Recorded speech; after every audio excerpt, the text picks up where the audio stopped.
শুভ সকাল সবাইকে আমন্ত্রণ জানাচ্ছি মেরিল মিল্ক সোববার রাঙা সকাল অনুষ্ঠানে।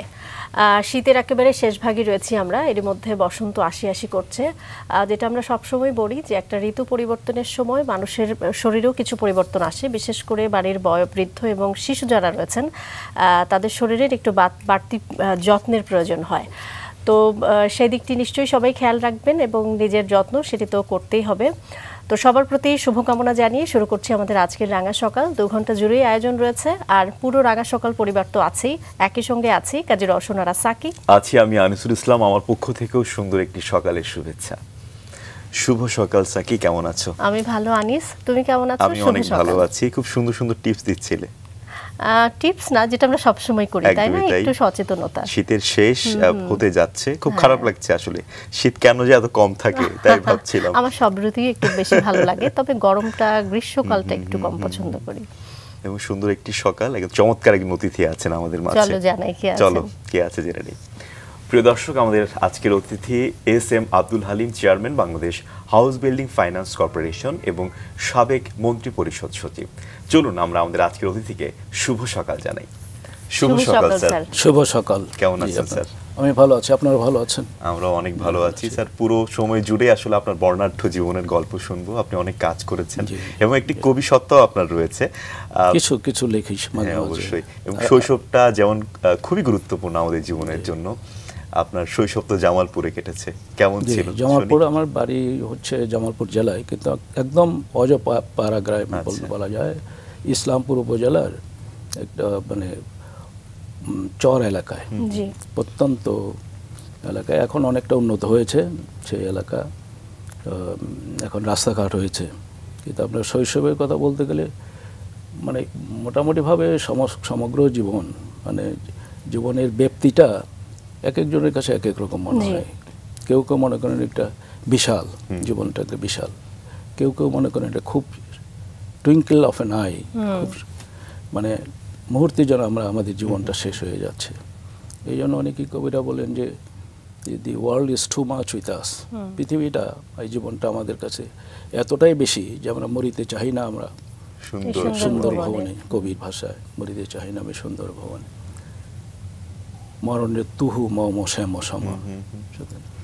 এটাকে পৃথিবীর মায়া মমতা, আপনার নিজের প্রতি ভালোবাসা, নিজের মানুষের প্রতি ভালোবাসা, একটা বয়স আসে যখন আপনার কন্যার প্রতি ভালোবাসা, আমার 2টি কন্যা, তাদের প্রতি ভালোবাসা, স্ত্রীর প্রতি ভালোবাসা, মানুষের প্রতি ভালোবাসা, এই ভালোবাসা রেখে যেতে চাই না।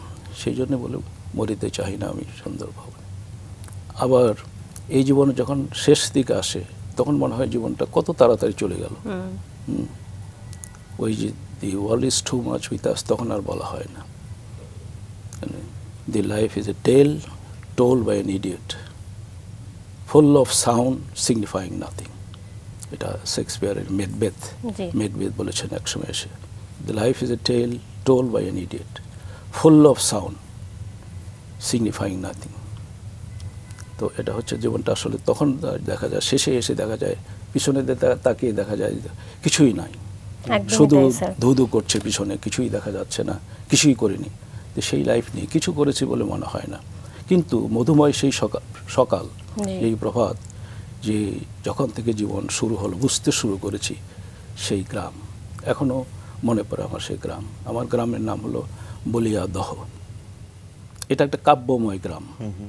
এখনও আমি চোখ যখন বুঝি আমার গ্রাম, আমি অনেক জায়গায় বিদেশে গিয়েছি, ইংল্যান্ড গিয়েছি, আমেরিকা গিয়েছি, পৃথিবীর বিভিন্ন জায়গায় গিয়েছি, কিন্তু সেই গ্রাম, বলিয়াদহ গ্রাম, এটার 2টি অংশ।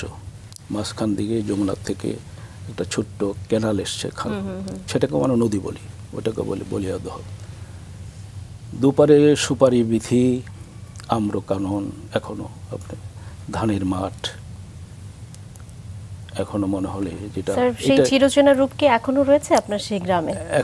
এখন পরিবর্তন হয়েছে, পরিবর্তন হয়েছে। এখনো ভালো লাগে, অন্য ভালো লাগে, কৃত্রিম কিছু অ্যাড করা হয়েছে, যোগ করা হয়েছে।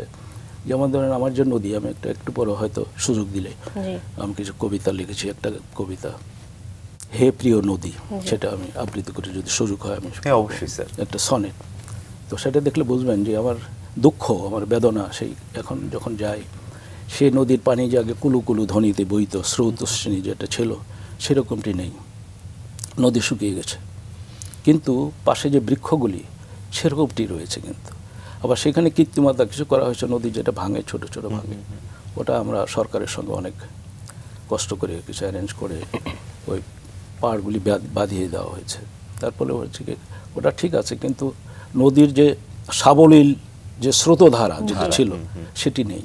এখনও দেখতে ভালো লাগে, পাশে আবার বসার সিটিং অ্যারেঞ্জমেন্ট করা হয়েছে, গ্রামের মানুষ গাছের নিচে মানুষ বসে সেখানে করে। কিন্তু ছোটোবেলায় যে ওই আখের ক্ষেতের মধ্যে যে দৌড় দিতাম, ধানের ক্ষেতে দিয়ে ছোট ছোট ভাই বোন আশেপাশের লোকজন যে করতাম, ছোট ছোট বাবুই পাখি ধরতাম জাল ছড়ে আখের মধ্যে, সন্ধ্যাবেলায় সবাই দৌড়ে যে বাবুই পাখি, অনেক তো যে বন্দুক দিয়ে শিকার করে ওরকম জানতাম না, হতেও না, কিন্তু আপনার ওই জাল ছড়াইয়ে দিয়ে দুপাশে দাঁড়িয়ে থাকতাম আমরা, অনেকগুলি বাবুই পাখি একসঙ্গে আসতো। এত স্যার মুগ্ধ হয়ে শুনছিলাম আপনার কথা, এবং কথার পরতে পরতে যেন কবিতা। স্যার আপনার সম্পর্কে কিছু তথ্য আছে, সাকি একটু জানাবেন। অবশ্যই, আমি আসলে হারিয়ে গিয়েছিলাম, এত ঐশ্বর্যপূর্ণ গ্রামের গল্প স্যার করছিলেন, মানে আমিও যেন সেই জায়গায় বিচরণ করছিলাম স্যারের কথার সঙ্গে। স্যার আমরা শুনবো আপনার সম্পর্কে আগে ছোট্ট করে দর্শকদেরকে জানাই, তারপর ফিরতে চাই। দর্শক, এএসএম আব্দুল হালিম বর্তমানে বাংলাদেশ হাউস বিল্ডিং ফাইন্যান্স কর্পোরেশনের পরিচালনা পর্ষদের পরিচালক এবং চেয়ারম্যান হিসেবে দায়িত্ব পালন করছেন। এর আগে তিনি 2005 থেকে 2006 সাল পর্যন্ত গণপ্রজাতন্ত্রী বাংলাদেশ সরকারের মন্ত্রিপরিষদ সচিব হিসেবে দায়িত্ব পালন করেছেন। মন্ত্রিপরিষদ বিভাগে যোগদানের পূর্বে তিনি পাট মন্ত্রণালয়, কৃষি মন্ত্রণালয় এবং তদানীন্তন সংস্থাপন মন্ত্রণালয়ের সচিব হিসেবেও দায়িত্ব পালন করেছেন। ইস্ট পাকিস্তান সিভিল সার্ভিসের সাবেক এই কর্মকর্তা মহকুমা ও জেলা প্রশাসক এবং বিভাগীয় কমিশনার হিসেবে মাঠ পর্যায়ে প্রশাসক হিসেবে দায়িত্ব পালন করেছেন। এছাড়া চাকরি জীবনে তিনি বিভিন্ন মন্ত্রণালয়ের উপসচিব, যুগ্ম সচিব ও অতিরিক্ত সচিবের গুরুত্বপূর্ণ দায়িত্ব পালন করে সরকারের প্রশাসন, আইন, নীতি, কৌশল ও উন্নয়ন প্রকল্প প্রণয়ন, বাস্তবায়ন এবং পরিবীক্ষণের অভিজ্ঞতা অর্জন করেছেন। এছাড়াও তিনি জীবন বীমা কর্পোরেশনের চেয়ারম্যান, নন ফর্মাল এডুকেশনের মহাপরিচালক, সমবায় সমিতির রেজিস্ট্রার, দুর্নীতি দমন ব্যুরোর পরিচালক, সাধারণ বীমা কর্পোরেশন ও যমুনা ব্যাংক লিমিটেডের পরিচালক এবং ঢাকা ইন্স্যুরেন্স লিমিটেডের উপদেষ্টা সহ বিভিন্ন সরকারি ও বেসরকারি দফতরের গুরুত্বপূর্ণ দায়িত্ব পালন করেছেন। লেখালেখিও করেন নিয়মিত। তার প্রকাশিত কাব্যগ্রন্থের সংখ্যা প্রায় 10টি। আমরা আবারও চলে যাই তার কাছে। স্যার, যেটি বলছিলাম যে ঐশ্বর্যপূর্ণ সেই শৈশব, সেই গ্রাম যেটি নিয়ে আপনি বলছিলেন, এবং আপনার কথার সঙ্গে আমি সেই মাইকেল মধুসূদন দত্তের সেই কপোতাক্ষ নদ বা তার যে বর্ণাঢ্য জীবন, আমি কিছুটা মিল খুঁজে পাচ্ছিলাম যে উনি পৃথিবীর যেখানেই গেছেন তিনি তার সেই চিরচেনা গ্রাম, তার সেই কপোতাক্ষ নদ তাকে সবসময় কাটিয়েছে, সেই জায়গাটিতে তাকে আনবার জন্য সবসময় তাড়া দিত। আমি জানি না আপনারও মানে সেই রকম কিছুই হয়তো সবসময় আপনাকে তাড়া করে, আপনার সেই শৈশব, আপনার সেই গ্রাম। স্যার, একটু জানতে চাই পরিবারটা নিয়েও। আমরা যতটুকু জেনেছি আপনারা 5 ভাই 5 বোন এবং আপনার অবস্থান দ্বিতীয়, সব কিছু মিলে যদি পরিবারটা নিয়েও জানি। আসলে আগে যেটা বলছেন আপনার যে মাইকেল মধুসূদনের প্রসঙ্গটা এনেছেন, ওনার সঙ্গে তুলনা করাটা বোধহয় ঠিক হবে না। মানে আমি তবে ওই কপোতাক্ষ নদীর এই বিষয়টা আমাকে যখন এই কবিতা, আমি একটা কবিতা পড়ে যেটা পড়বো, হে প্রিয় নদী, ওটা শুনে কিন্তু অনেকেই বলেছেন যে আপনি কি ওখান থেকে অনুপ্রাণিত কিনা। আমি বলেছি যে হ্যাঁ, হতে পারে, কারণ আমি তো মাইকেল মধুসূদন পড়ি, রবীন্দ্রনাথ পড়ি, নজরুল পড়ি, তো এইগুলি পাঠ করার পর নিশ্চয়ই সেটা রিফ্লেকশন এসেছে। কিন্তু আমার হলো বাস্তব অভিজ্ঞতা হচ্ছে আমার সেই গ্রাম, ফেলে আসা গ্রাম যেখানে আমি জন্মগ্রহণ করেছি, সেটার চিত্র এবং সেটার সব কিছুই আমার হৃদয়ে আমি ধারণ করি। বলতে গেলে মধ্যবিত্ত না, নিম্নবিত্ত হবে আমার, খুব সংগ্রামের জীবন। সংগ্রামটা কিন্তু আমার কিন্তু পজিটিভ, আমি এই সংগ্রামটাকে খুব পজিটিভ মনে করি। যে আমি যদি আপনি চিন্তা করতে পারেন না যে আমার গ্রামটা কী অবস্থা ছিল। আমি যে স্কুলে লেখাপড়া করেছি এটা একটা টিন শেড, এবং পাশের যে এটাকে যে ওয়াল বা দেয়াল ঠিক না, এটাকে বেড়া বলে, মানে ওইটাকে টিনে ঘেরাও করে, টিনটা ভাঙার টিন ছিল আমার মনে আছে, উপরে টিনের ছিদ্র দিয়ে পানি পড়তো, এরকম একটা স্কুল। এবং সেই স্কুলে যেতে হলে আমাকে 2 মাইল, তখন ধরেন তাহলে এখন 3 কিলোমিটার ওইরকম হবে, সেখানে মাঝখানে 2-3টি খাল ছিল, হেঁটে যেতে হতো। খুব দূরে না হলে কিন্তু হেঁটে যেতে, একটু বৃষ্টি হলে খালগুলি ভরে যেত। তখন নৌকা দিয়েও যাওয়া যেত না, আবার হেঁটে না গেলেও পারা যেত। মানে হেঁটে যেতে গেলেও আপনাকে ওই কাপড় চোপড় বেঁধে আমার বইগুলি হাতে নিয়ে উপরে নিয়ে এরকম যেতে হতো। সেরকম কষ্ট করে আমরা পড়াশোনা করছি। কিন্তু সেই কষ্টটা, আশ্চর্য বিষয় হলো আমার কষ্টটা কিন্তু কষ্ট তখনও মনে হয়নি, এখনও মনে হয় না, যখন ওটি একটা আনন্দ ছিল। সেই ছাত্রী গেছি এবং আমি ব্যক্তিগতভাবে একটা অহংকার করি যে আমার আগে কেউ স্কুলে যেতে পারেনি। আমি স্কুলে সবার আগে গেছি, পাঞ্চুয়ালিটি যেটা বলে সময়ানুবর্তিতা, হোল লাইফ আমি মেনটেন করছি, অদ্যাবধি আমি কি মেনটেন করে চলছি। ওই শিক্ষণীয়টা এবং সকল তখনকার যে টিচারগুলি ছিলেন, শিক্ষক, আমার শিক্ষক হেডমাস্টার ছিলেন সামিউল হক ফারুকি নামে, উনি স্কুলটা প্রতিষ্ঠা করেছিলেন। ওনারা রাতে বাড়িতে বাড়িতে ঘুরে দেখতেন যে আমরা পড়াশোনা করছি না ঘুমাচ্ছি। তো ওই পরিবেশ থেকে, আর আমার বাড়ির পরিবেশ, আমার গ্রামে লেখাপড়ার লোকজন খুব কম ছিল।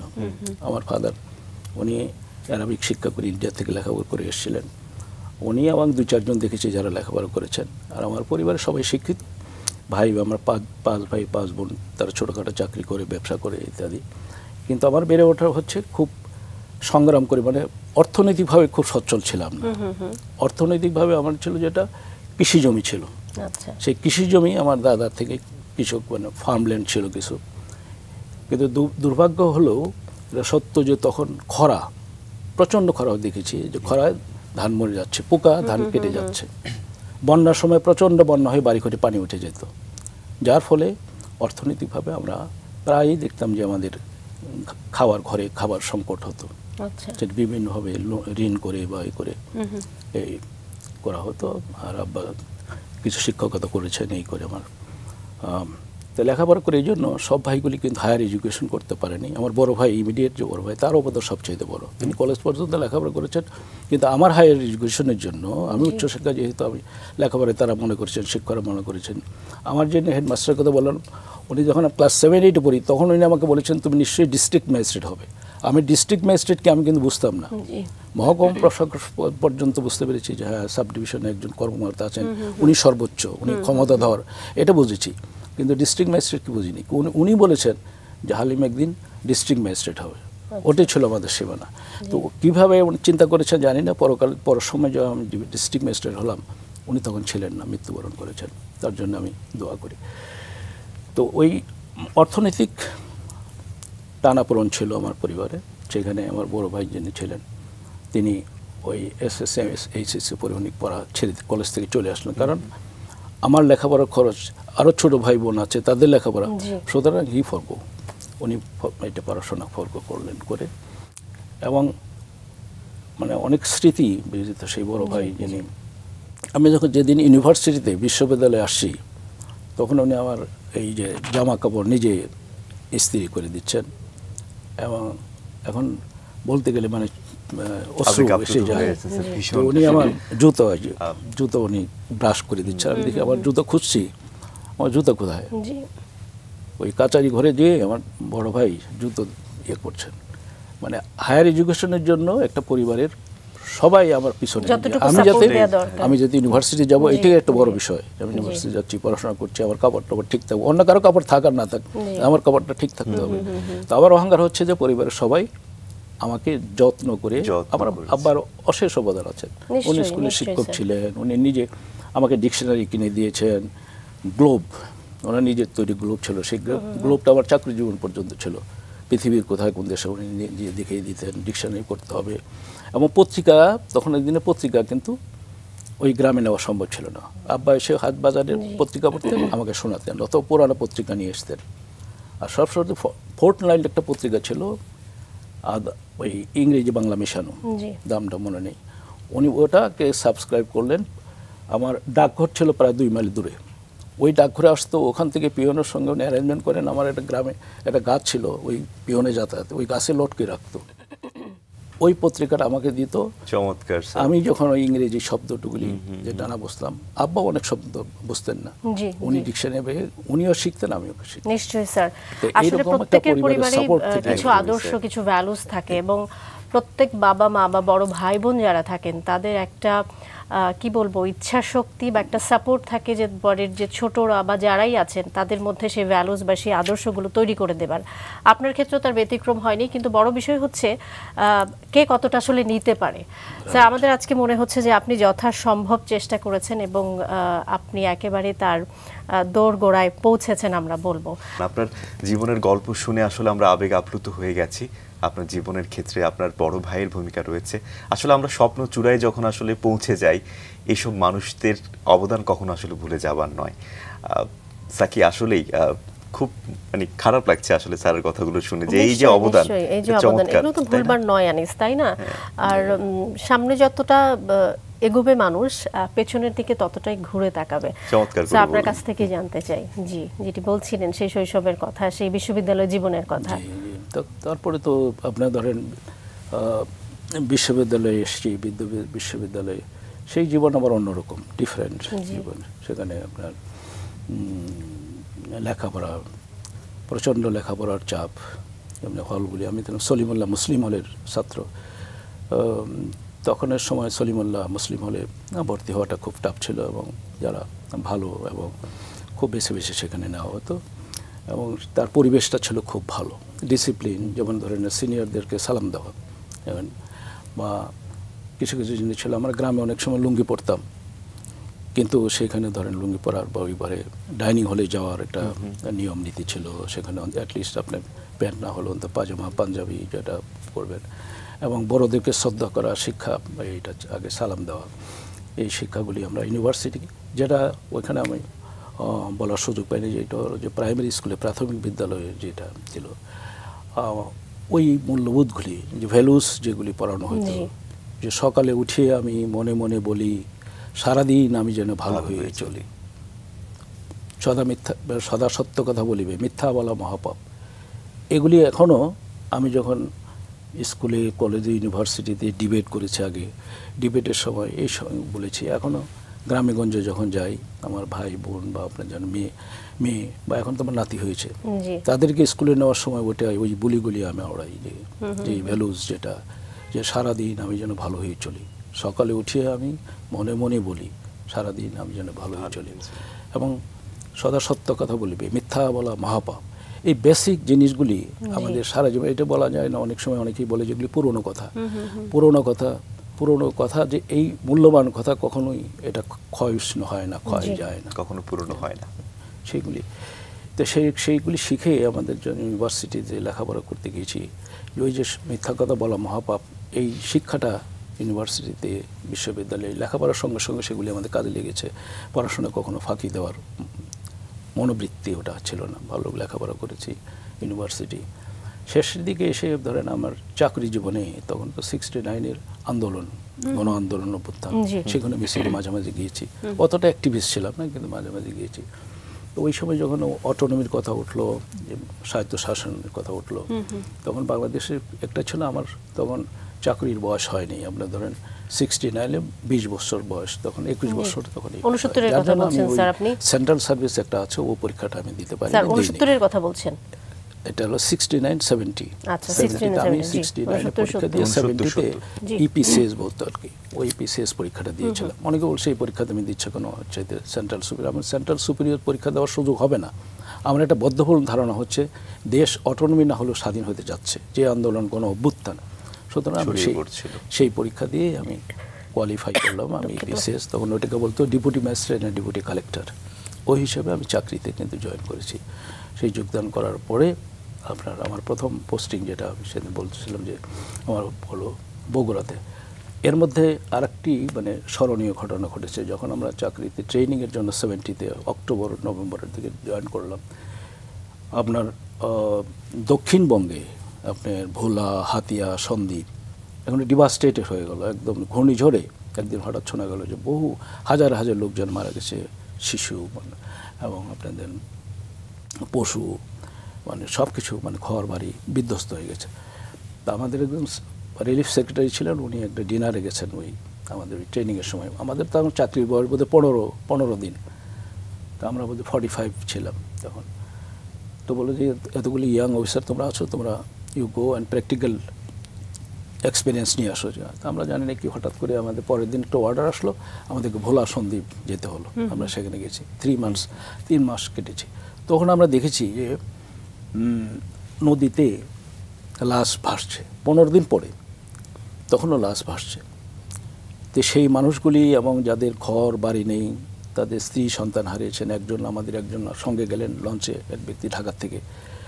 পরের দিন তাকে আমাদের অফিসে, সাব ডিভিশন অফিসের অফিসে দেখা, তো উনি হু হু করে কাঁদছেন। কেন? ওনার পরিবারে একটি লোকও বেঁচে নেই, শুধু উনি। ওনার স্ত্রী গাছে ঝুলছে, মানে চুল বেঁধে, ওই বরিশাল ওই এলাকা কাটা গাছ আছে কিছু। তো এই সমস্ত দেখে আমাদের একটা বড় ট্রেনিং হয়েছে মানবতার দিকে, মানুষের প্রতি, যে মানুষের জন্য সেবা করা। আমরা ঘরে ঘরে গেছি, মানুষকে লাশ উঠিয়ে, ডোমরা লাশ উঠাত।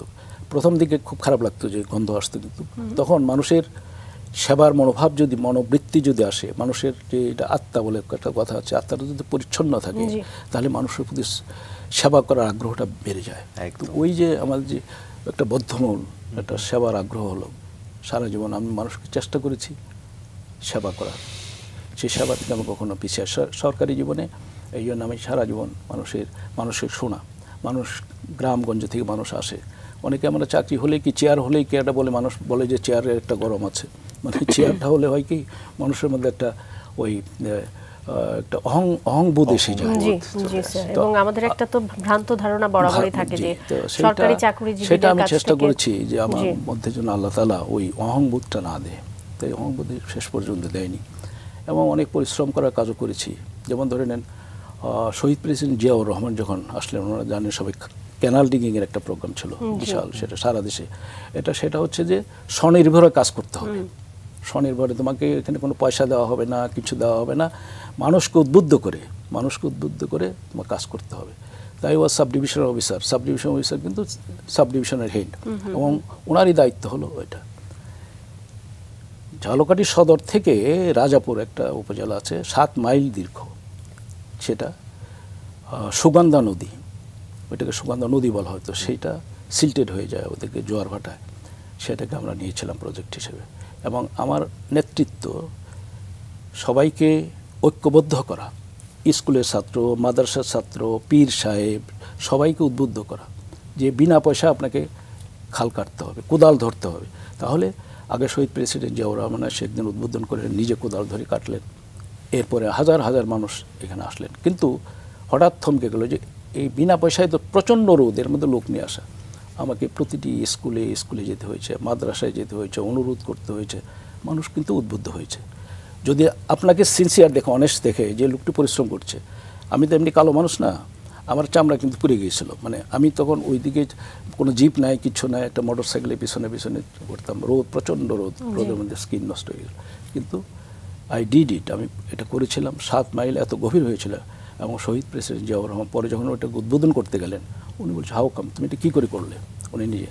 তো এই যে স্যাটিসফ্যাকশন, এটা স্যাটিসফ্যাকশন, নিজে ইনভলভ হয়ে নিজে কাজ করে দেশের জন্য কিছু করতে পেরেছি। আসলে স্যার যেমনটি বলছিলেন যে দেশের জন্য কাজ করা আসলে অনেক বেশি গর্বের একটা বিষয়, এবং এর পেছনে যদি একটু যেতে যাই, মহান মুক্তিযুদ্ধে আপনার ভূমিকা রয়েছে, একটু শুনি সেই গৌরব গাথার কথা। এইটা দেখেন, আমার দুঃখ হলো যে আমি নিজে মুক্তিযুদ্ধে যেতে পারিনি।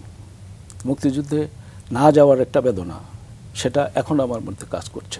কিন্তু অন্যদিকে আবার যখন আমি চিন্তা করি যে আমার পরিবার, আমার গ্রাম, এদের ম্যাক্সিমাম মানে ওই এলাকায় পশ্চিম অঞ্চল, যেটা ইসলামপুর বলে, আমার সেই ইসলামপুরের পশ্চিম অঞ্চলে আমার গ্রামেই সবচেয়ে বেশি মুক্তিযোদ্ধা ছিলেন, এবং আমার পরিবার থেকে 5 থেকে 7 জন, আমার ছোট ভাই, 2 ভাই, চাচাতো ভাই, এরা। তো এদেরকে অর্গানাইজ করতে আমাকে মাঝে মাঝে যেতে হইতো। আমি নিজে একবার যখন আমি প্রথম বলছিলাম আমার ট্রেনিং এখানে ওই শাহবাগের পিছনে, যেটা আমাদের সিভিল সার্ভিস অফিসার একটা একাডেমি আছে, ওই একাডেমিতে যখন আমরা ট্রেনিং করছি, তখন আমার মেসেজ আসলো যে আমার ছোট ভাই, ওরা ওই যে যারা মুক্তিযোদ্ধা আছে, ওরা আসবে।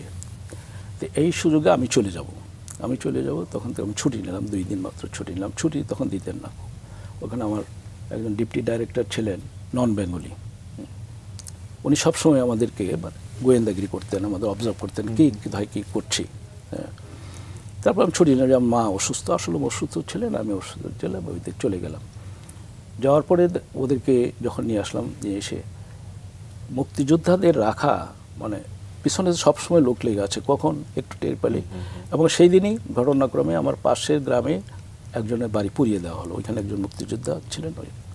তো ওটা পুড়িয়ে দেওয়ার পরে তখন আমার একটা হলো যে আমার বাবা মাও তো তখন বৃদ্ধ, তখন যদি আমি আজকে যদি মুক্তিযোদ্ধাদের সঙ্গে চলে যাই, আমার ছোটো ভাইরা এসে আমার মা ওই মুরগি টুরগি জবাই করে রান্না করে ওদেরকে আবার রান্নাঘরের পিছনে একটা ছোট্ট ঘর ছিল, ওর মধ্যে ওদের লোকে রেখে ওদের খাওয়াইয়ে সারা রাত পাহারা দিই।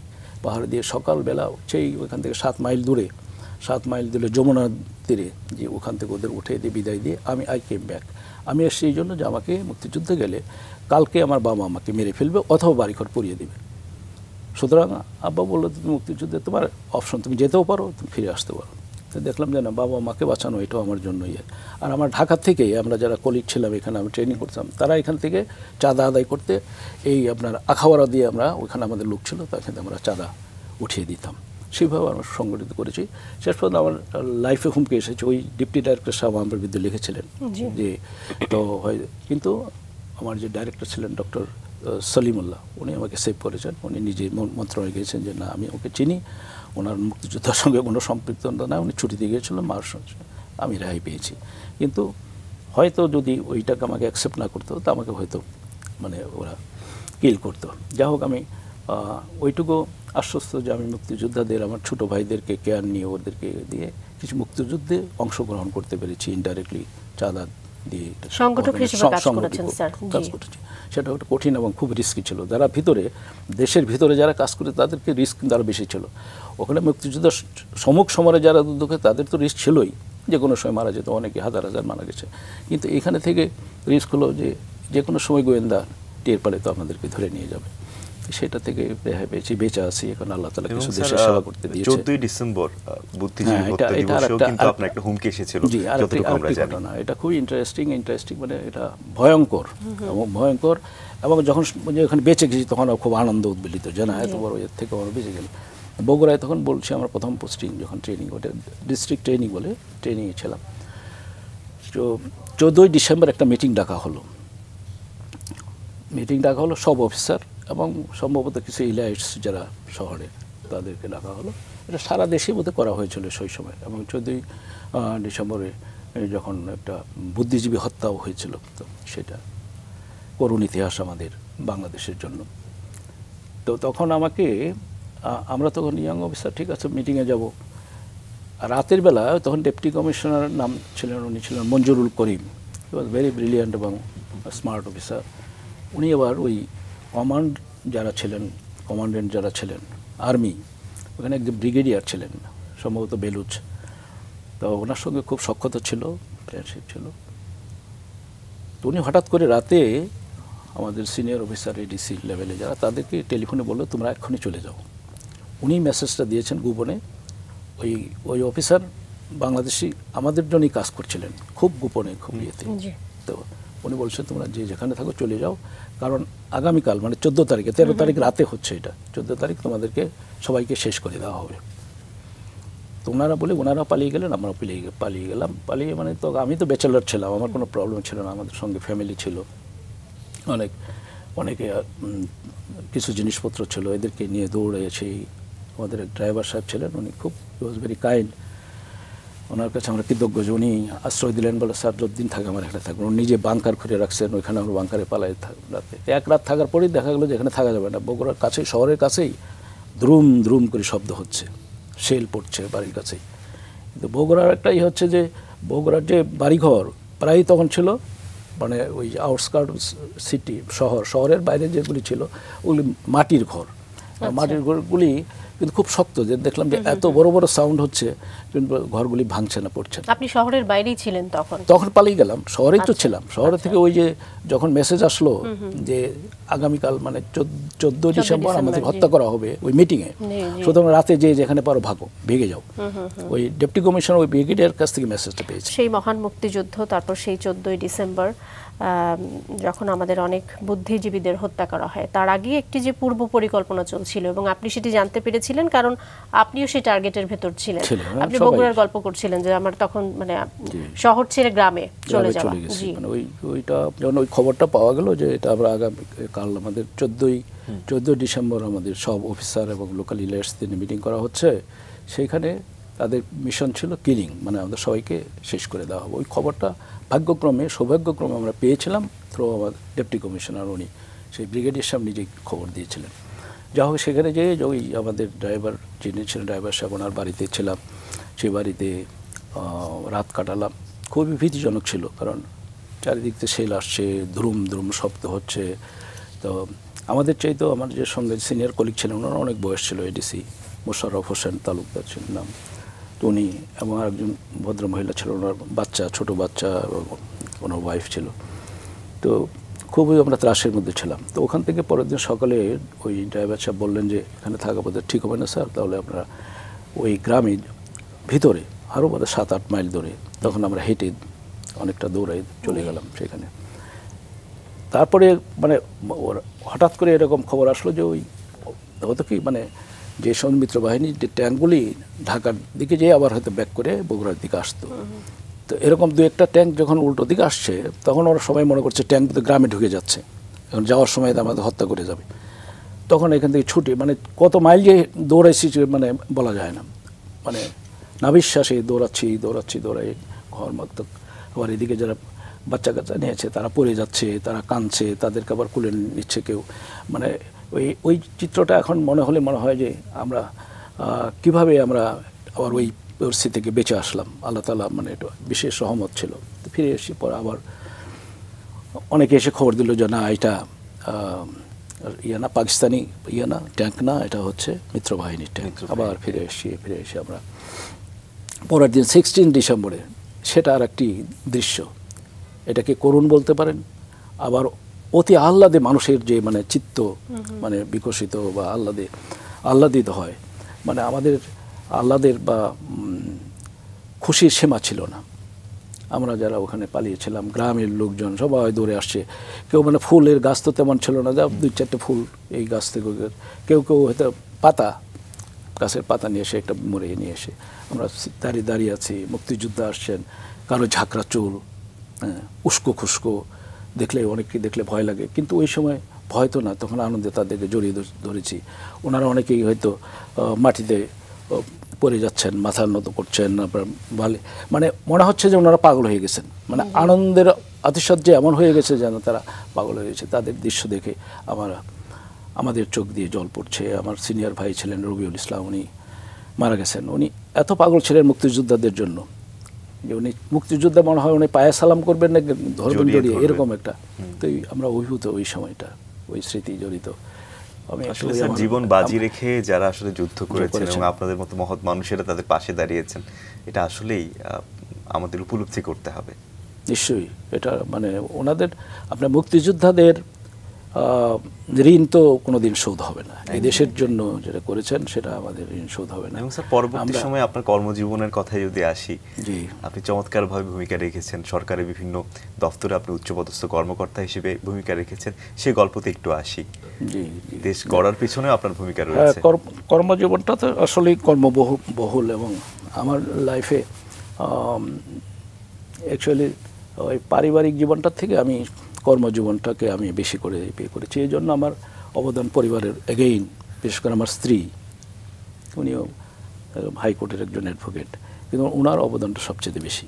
কারণ আমি সংসারের ওই ধরনের মানে ধরেন ব্যক্তিগত কাজগুলি খুব কম করতাম, এখনও ওই আমার স্ত্রী সব করতেন। যার ফলে আমার একটা সুযোগ হয়েছিল যে অফিসে কোনো দিন 2 মিনিট লেট করে যাওয়া, এটা আমার জীবনে হয়নি।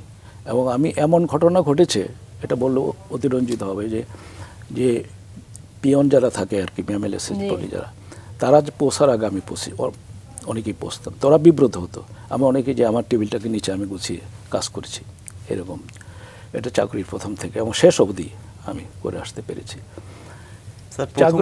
চাকরির জীবনে দেখেন ওই প্রথম জীবনগুলি বেশি আসে। একটা তো বললাম ক্যানাল ডিগিংটা খুব আমার লাইফে একটা বড় ইম্প্যাক্ট ছিল, বিশেষ করে শহীদ প্রেসিডেন্ট জিয়াউর রহমানের যে অ্যাক্টিভ দ্য লাইফ, তার যে মুভমেন্ট, তার যে কর্মক্ষমতা, এটাকে আমাকে অনেক ইন্সপায়ার করছে।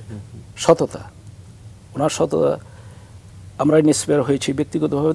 আই ট্রাইড যে আমার পিকুনিয়ারি যেটা বলে অনেস্টি, সেটা আল্লাহর রহমতে ওই করতে পারবে না। কিন্তু এছাড়াও এই যে কাজে ফাঁকি দেওয়া, ওইটা ইন্সপায়ার করেছে শহীদ প্রেসিডেন্ট জিয়াউর রহমান। এটা ওনার খেতে যখন দিয়েছি, ওনার প্রটোকল করেছি, দেখা গেছে যে বরিশালে একবার দেখা গেছে ওনাকে ওই চিংড়ি মাছ, বড় চিংড়ি, ওরা একাধিক মানে আপনার যখন কুইজিন দিলে খাবার উনি সরিয়ে রাখতেন, যে না এতগুলি তোমরা কেন করেছো, তো অপচয়। তো সেই সততাটা নিজের মধ্যেও থাকতে হয়, ওই ছোটোবেলার যে লেখাপড়া ওইটা, এবং অন্যদের কাছে শেখা, সেটা শহীদ প্রেসিডেন্ট করেছে। আর যেটা ওইটা ওই আরেকটা ঘটনা যেটা সেদিন বোধ আপনাকে বলতেছিলাম, যে চাকরি পদ্ধতি শিক্ষা ব্যবস্থাটা, এইটা আমাদের পাকিস্তানের সময়ও তো এটা মানে একটা যেটা বৈষম্য ছিল, আমাদের শিক্ষা ব্যবস্থাটা, quality of education was so neglected. আবার দেশ স্বাধীন হওয়ার পরে যেটা হলো, এটা আরও মানে মানে কী বলো ওয়াস্ট হয়ে গেল, খারাপ হয়ে গেল। কী হলো যে লেখাপড়া করতে হবে না ছেলেরা নকল করে পাস করবে।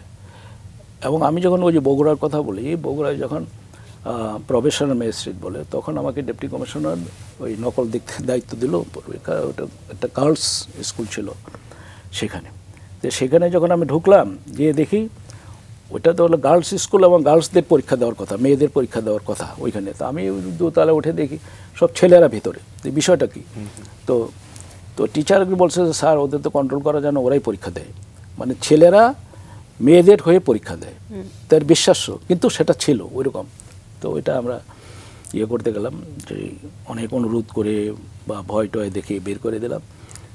বের করে দেওয়ার সময়ই দেখা গেলো যে একটা ঘটনা ঘটে গেল। ওই দিক থেকে ছেলেরা ইট মেরে দিয়েছে, একটা ইট মারার ফলে একটা পুলিশ হাবিলদারের মাথা রক্ত বেরিয়ে গেছে। যখন রক্ত বেরিয়েছে, পুলিশ ব্ল্যাঙ্ক ফায়ার করেছে, আর সমস্ত লোকজন সিটে চলে গেছে। হেডমিস্ট্রেস উনি দৌড়িয়ে গেছে, যে বলছে যে অনেক ক্লাস পড়ে গেছে।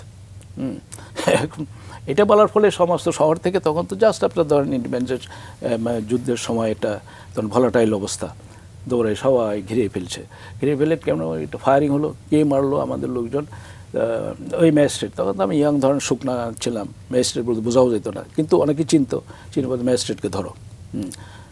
তখন কিছু কিছু ছেলেপেলে ছিল যে আমাদের চিনতো, ওরা কর্ডন করে আমাদের সেভ করেছে। এবং ডেপুটি কমিশনার চলে আসছেন, তার গাড়িটাই ভেঙে দেওয়া হলো। এবং সেই দিন সন্ধ্যায় হোম মিনিস্টার আসলেন। হোম মিনিস্টার, সংক্ষেপে বলছি, অনেক ঘটনা ঘটেছে এর মধ্যে। হোম মিনিস্টার মনসুর আলী সাহেব আসলেন। উনি প্রথমেই চার্জ করলেন ইলেকশনের সামনে, তখন একটা ইলেকশনের সামনে, এই সময় আপনারা ফায়ারিং করলেন, গোলাগুলি করলেন, আমাদের কি হবে, কেন করলেন, কি ম্যাজিস্ট্রেটকে চাকরি করে ইত্যাদি। তখন ডিস্ট্রিক্ট ম্যাজিস্ট্রেট ওয়াজ সো মানে আপনার এত বড় হার্ট ছিলেন তার, উনিও মারা গেছেন কিছুদিন আগে। উনি বললেন যে স্যার, আমার পুলিশ আপনার পুলিশ, সে সরকারি চাকরি, তার ডিউটি করতে যেতে আহত হয়েছে, আপনি আগে হাসপাতালে যান, আপনি কয়েকজন সিপাহী এখনও গুরুতর আহত। আর আমি হলাম ডিস্ট্রিক্ট ম্যাজিস্ট্রেট, আমি ডিস্ট্রিক্ট ম্যাজিস্ট্রেট হিসেবে আমি ঘটনাস্থলে ছিলাম, আমি অর্ডার দিয়েছি ফায়ার করার জন্য, সুতরাং রেসপন্সিবিলিটি ইজ মাইন, আমার। তো এইটা সব ডেপুটি কমিশনার কিন্তু করে না। উনি কিন্তু অর্ডার দেন নাই, কিন্তু to save us, to save the situation, যে এই সিচুয়েশনটা আর কোনো অর্থ নেই। আর যে ফাঁকা গুলি করেছে, এটা তো ওরও তো মানে সেলফ ডিফেন্সের জন্য ইট পাটকেল আসছে, ওটা ফায়ার করে ফেলছে। সুতরাং এটা এখানে বোঝানো তার কোনো উপায় নেই। তখন উনি বললেন যে আমি এটা ফায়ারিং অর্ডার দিয়েছি। তখন উনি ওই মিনিস্টার সাহেব তখন ওনার পুলিশ দেখার জন্য ওই ইয়েতে গেলেন। আসলে একজন লোকও মারা যায় নাই, কিছু হয় নাই। এটা হচ্ছে এই গল্পটার অবতারণ করছে হচ্ছে শিক্ষা ব্যবস্থাটা তখন থেকে সিরিয়াসলি ডেটোরিয়েট করেছিল। এইটা আমাদের পরে যখন আমাদের এহসানুল হক, যে আমাদের মিলন, উনি যে স্টেট মিনিস্টার হিসেবে যখন আসলেন, তখন কিন্তু এটাকে চেক দেওয়ার চেষ্টা করেছেন। এবং আমি গর্ব করতে পারি, যেখানে চাকরি করেছি আমি নকলটাকে নিয়ন্ত্রণ করতে পেরেছি। এবং সেটা নিজের জীবনে যখন মাগুরায় ছিলাম আমি ওই ম্যাজিস্ট্রেট হিসেবে, ওইরকম আমি এই নকল নিয়ন্ত্রণ করার জন্য এটা ইচ্ছা হলো যে শিক্ষা ব্যবস্থাকে স্ট্রিমলাইন করা, এটা পর্যায়ে উঠাই দেওয়া। শুধু শিক্ষা ব্যবস্থা না স্যার, আপনি দুর্নীতি দমন ব্যুরোর পরিচালক ছিলেন, সেখানে আপনি গুরুত্বপূর্ণ ভূমিকা রেখেছেন। বর্তমানে আপনি বাংলাদেশ হাউস বিল্ডিং ফাইন্যান্স কর্পোরেশনের চেয়ারম্যান হিসেবে আছেন। স্যার, একটু যদি জানি যে আপনার লক্ষ্যটা আসলে কি? দেখেন, আমার তো এখন লাইফ, আমার তো অনেক বয়স হয়েছে, আল্লাহ তাআলা যতটুকু সুযোগ দিয়েছে সেখানে ইউটিলাইজ করার চেষ্টা করেছি, কতটুকু পেরেছি এটা যারা আমার কর্তৃপক্ষ করছিল তারা অ্যাসেস করছেন, বিবেচনা করেছেন। তো আসলে কিছুই করতে পারিনি, ইন দ্যাট কিছুই করতে পারিনি মানুষের জন্য। ওইটা বললেন না যে লাইফটা এত ছোট, এখন মনে হচ্ছে যে আরও যদি বিশাল সময় পাইতাম, যদি কাজ করতে পারতাম। এই দেশটা কি মানে যেদিকে তাকাবেন, মানে একদিকে থাকলে এত সুন্দর দৃশ্য, এত ভালো লাগে, সবাই প্রেম প্রীতি, সবাই মানে এই যে কন্যার হাসি দেখেন, স্ত্রী ভালোবাসা, মানুষের ভালোবাসা যখন আপনি দেখেন তখন। কিন্তু আমি যে দেশের জন্য কি করলাম চিন্তা করে দেখে আসলে খুব বেশি কিছু করতে পারিনি। স্যার, জানতে চাচ্ছিলাম বাংলাদেশ হাউস বিল্ডিং ফাইন্যান্স কর্পোরেশনের একজন চেয়ারম্যান লক্ষ্য জানতে চাচ্ছিলাম স্যার। দেখুন, মানে এই আমাদের দেশের যেটা বলছিলাম যে সৌভাগ্য আর দুর্ভাগ্য মিলিয়ে আমাদের দেশ, এখানে আমাদের বেসিক নিড যেটা মৌলিক অধিকার, খাদ্য, বস্ত্র, অন্ন, শিক্ষা, বাসস্থান, এটা কিন্তু আগে পিছে নেই যে এটা আগে লাগবে এটা বিশেষ, প্রত্যেকটাই হলো পরিপূরক এবং অগ্রাধিকার সবার সমান। বাসস্থান ছাড়া চলতে পারবেন না, কেন বাসস্থান আপনি যখন আফ্রিকার জঙ্গলে বলেন বা আমাদের এই দেশে হয়তো একসময় জঙ্গল ছিল যেখানে মানুষ হাঁটতো, উলঙ্গ হয়ে থাকতো, কাপড়, সেটা কথা যদি বাদ দেন, আজকের দিনে আপনার একটা মাথার তো চাল দরকার আপনার, সেটা গৃহহীন মানুষের কিন্তু সংখ্যা আমাদের দেশে বহু এখনো, এবং যাদের গৃহ আছে সেই গৃহগুলো কিন্তু পর্যাপ্ত নয় এবং থাকার মতো নয়। স্লাম এরিয়া যেটা বলে, বস্তি, হাজার বস্তি এলাকা, গ্রামে গঞ্জেও যে ঘরগুলি আছে সেগুলি তখন টিনের ঘর, তার বেড়া নাই ইত্যাদি। তো মানুষ হিসেবে হিউম্যান ডিগনিটি যেটা বলে, মর্যাদাশীল মানুষ হতে হলে, জীবনযাপন করতে হলে একটা গৃহ, আমার ঘর বলতেই আপনার মনে হবে যে না একটা আপনার চিত্র আপনাকে ভেসে উঠবে, আপনার নিজের বাড়ির কথা যদি চিন্তা করেন, সেখানে যে আপনি একটু স্বস্তি নিঃশ্বাস ফেলবেন, সুন্দর করে একটু শুবেন, একটু কথা বলবেন স্ত্রীর সঙ্গে, কন্যার সঙ্গে, সন্তানদের সঙ্গে, এটি হলো ঘর। এটার পরিবেশটা এমন নয় যে আমি হাউস বিল্ডিং থেকে যে লোন দিচ্ছি যত্রতত্র ঘর বানাচ্ছে, সেখানে এরিয়া নোংরা, মানে ধুলো বালি পরিবেশ। এখন আমাদের গোল হচ্ছে যেটাতে আমরা হাউস বিল্ডিং ভালো কাজ করছে, অতীতে এটা অনেক পুরনো ঐতিহ্যবাহী, 1953 সাল থেকে এটা হয়ে আসছে, এতে অনেক পরিবর্তনের প্রয়োজন। আমি পরে এটা দেখেছি সরকারের লিমিটেশন আছে। এখন আমরা চেষ্টা করছি যে বাইরের থেকে আরও যারা আমাদের উন্নয়নের জন্য যারা ঋণ দেন ইত্যাদি, তাদের সঙ্গে যোগাযোগ করছি, যাতে করে আমরা সারা দেশে, পৃথিবী দেখবেন অন্য দেশে কিন্তু আমাদের দেশের মতো এরকম ঘর বাড়ি নেই। আপনার যদি বাড়ি গ্রামে হয়ে থেকে জানেন কোথায় বাড়ি, আমার বাড়ি গ্রামে আমি জানি। এখন যখন যাই, আগে ছিল প্রচুর মানে ধান ক্ষেত, আখ ক্ষেত, সেগুলি পেরিয়ে যেতাম গ্রামে। এখন আখ ক্ষেত নাই, ধান ক্ষেত নাই, শুধু বাড়ি আর বাড়ি। এবং সেই বাড়িগুলি কি মানে আনপ্ল্যান্ড, একজনের পিছনে আরেকজনের কোনো ডিসিপ্লিন নাই, দেখতে সৌন্দর্য নাই, কিছু নাই। আর এটা ওই জমিগুলি যে নষ্ট হচ্ছে, কৃষি জমি, সেই কৃষি জমি হচ্ছে আপনার মুখের আহার কেড়ে নিচ্ছে। এখন আমরা প্ল্যান করতে চাচ্ছি, কতটুকু সফল হতে পারে জানি না, যে এটা বিদেশি সহযোগিতা, সরকারি সহযোগিতা দিয়ে সারা দেশে একটা আপনার মাস্টার প্ল্যান করে, যে সারা দেশেই একই প্ল্যান। ইউরোপে আমেরিকায় যান, ওদের তো ঘরবাড়ি এরকম না, এলোমেলো যেখানে সেখানে করতে পারবে না। সেটাকে ঘরবাড়িগুলিকে সাজিয়ে মাল্টি স্টোরি বিল্ডিং করেন, সেটা করলে আপনার ম্যানেজমেন্টটা সেভাবে শক্ত হতে হবে, ভালো হতে হবে, তাহলে আপনার জমি সেভ হবে এবং মানুষগুলি সুন্দরভাবে মর্যাদা সম্পন্ন জীবনযাপন করতে হবে। এটা হলো আমার ব্যক্তিগত নয়, এটা আমরা হাউস বিল্ডিং থেকে আমরা এই প্ল্যানগুলি নেওয়ার চেষ্টা করছি। আর দুর্নীতির কথার সঙ্গে এসে যায়, দুর্নীতি তো এটা এমন ইনবিল্ট হয়ে গেছে মানুষের, খুবই দুঃখজনক, কলঙ্কজনক, যে এখনও অনেক মানুষ চিন্তা করতে পারে না যে অফিসে ঘুষ দেওয়া ছাড়া কাজ হতে পারে। এই মানসিকতা কেন আসলো আমাদের মধ্যে? তো আমি এই জন্য বলি, এখন বর্তমান সরকার এবং আমাদের যে অন্যান্য দল, বিএনপি ইত্যাদি, সবাই সংস্কারের কথা বলছেন।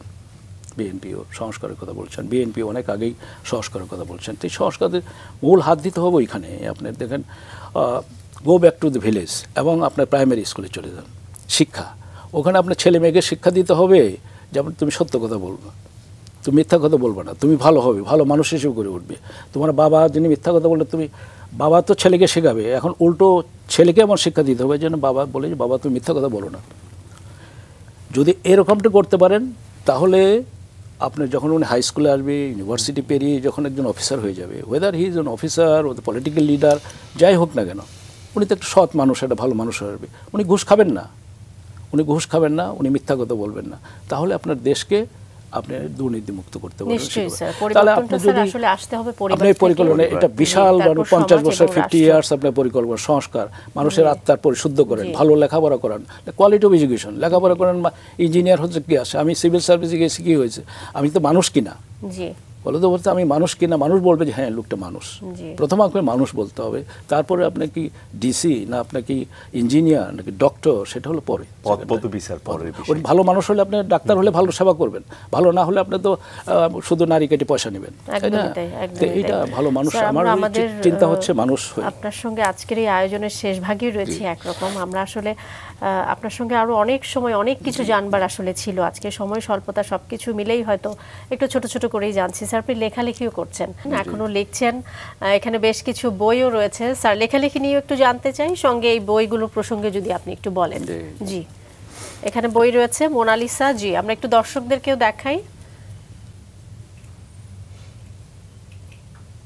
জি স্যার, এই বইটি নিয়ে জানতে চাই শুরুতেই, মোনালিসা।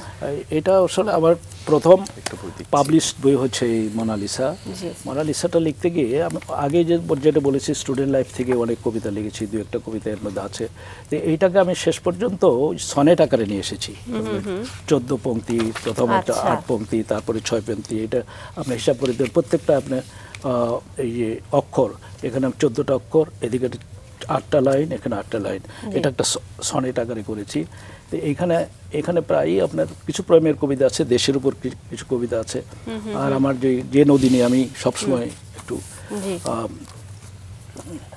কাব্যিক হয়ে উঠি আর কি, সেই একটা কবি এখানে আছে, প্রিয় নদী। যদি আপনার সময় থাকে আমি জি জি জি স্যার, আপনি পড়তে চাচ্ছেন, আমরা শুনতে চাই। একটা কবিতা পড়ে নিই। হে প্রিয় নদী, হে প্রিয় নদী, মিশে আছে মোর অস্তিত্ব, অস্থি মজ্জা, চিন্তা চেতনা, ভাবনা নিত্য। বাল্যের স্মৃতি, আজন্মে লালিত স্বাদ, হৃদয় বাসনা, দুঃখ বেদনার বাদ। মিশে আছে সবই তব শ্রুত ধারায়, জল বহে ছল ছল অন্তর কাদায়। স্বচ্ছ শান্তির জল নিভয়ে দাব দাহ, নিঃস্ব হে নদী, নাম তব বলিয়া দহ। কোথা তব জলরাশি, কোথা তব ঢেউ, শুকিয়ে গিয়েছ তুমি, তাকায় না কেউ। নেই নৌকা বাইচ, সাঁতার কাটাকাটি, মৎস্য জলকেলি, মাঝির ভাটিয়ালি। তব বিহনে তাই আড়ালে বসে কাঁদি, দূর হতে হে প্রিয় নদী, তোমাকেই ডাকি। ধন্যবাদ। চমৎকার স্যার, আসলে স্যার এই কবি সত্তাই আপনাকে একটা পরিপূর্ণতা দান করেছে স্যার। এই যে শুদ্ধতার চিন্তার কথা বলছিলেন আপনি কথায়, এখন আরেকটা কবিতা ছিল, ওইটা বোধহয় আমরা। জি জি স্যার, কবিতাটাই কি আপনাকে মানে খুব বেশি টানে? বিষয়টা কি এরকম? এখন ছোটবেলা থেকেই নিশ্চয়ই আপনি ছোটবেলা থেকে মানে স্টুডেন্ট লাইফ থেকে লিখেছি, তখন কবিতা মানে এটা হচ্ছে বোধহয় ওই সৃষ্টিকর্তার আর একটা এনভায়রনমেন্টের বিষয় আছে। আমি যে আবহাওয়াতে মানুষ হয়েছি, আমি গ্রামের যেটা গর্ব করি, এখন আমার দরিদ্র গ্রাম, কিন্তু ওটাকে আমি ভুলতে তো পারি না, ওই অবস্থা, সেই এলাকা। এবং তারপরে যে রেলে ভ্রমণ করি, রেলের দুপাশে ধান ক্ষেত, সবুজ ক্ষেত, এখন ভুট্টা লাগানো হচ্ছে।